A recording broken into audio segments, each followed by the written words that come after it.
Bismillah, elhamdülillah və salatu və selamu alə Rasulillah və ba'd. Kiçik bir fayda zikr etmək istəyirəm. Müasir elm adamlarından Ali At-Tantavi deyir ki, mən bir hikmət, bir fayda oxudum və üzərindən 70 il keçdi. Və üzərindən 70 il keçməyinə baxmayaraq, ondan daha gözəl bir fayda oxumadım. Nə deməkdir bu? Bir elm adamı bir faydalı bir dinlə bağlı bir kəlam oxuyur, bir söz, həqiqət öyrənir.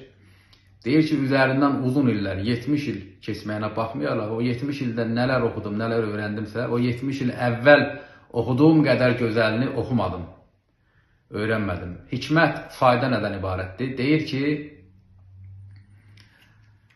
məşəqqətü ta'ati təzhəbu və yəbqa səbəbuhə.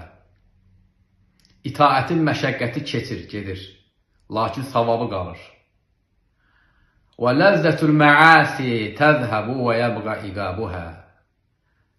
Asiliklərin ləzzəti keçir, lakin cəzası qalır. Həqiqətən Allah təbarəkə və teala'nın dinində nəyi haram edibsə bu dünyada. O haramlara bax, onların belə bir xüsusiyyəti var. Onlar hamısı keçici ləzzətdir. İnsan içki içir, insan zina edir, insan qumar oynayır. Orada ləzzət nədirsə bitir. Müvəqqətidir. Lakin cəzası qalır. Bu dünyada Allah subhanahu wa ta'ala mümin, muslim qullarına nəyi əmr etmişsə, itaət olaraq. Onların hamısının məşəqqəti bitir. Çünki həyat bitən bir şeydir. Lakin savabı qalır. İnsan namaz qılır. İnsan qüsul alır. İnsan cihad edir. İnsan Ramazan ayında oruç tutur. İnsan həccə gedir. Bu itaətlərin hamısının tərkibində məşəqqət vardır. Çətinlik vardır. Lakin bu məşəqqətlər bitir, savabı qalır.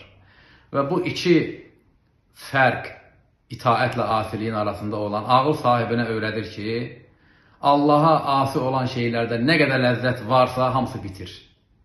Və cəzası qalır. Və buna bilən ağıl sahibi mütləq asiliklərdən uzaq olar. Və insan nə qədər itaət edirsə və ağıl sahibi bir müsəlman bilir ki, bütün itaətlərin məşəqqəti bitəndir, lakin savabı isə qalıcıdır.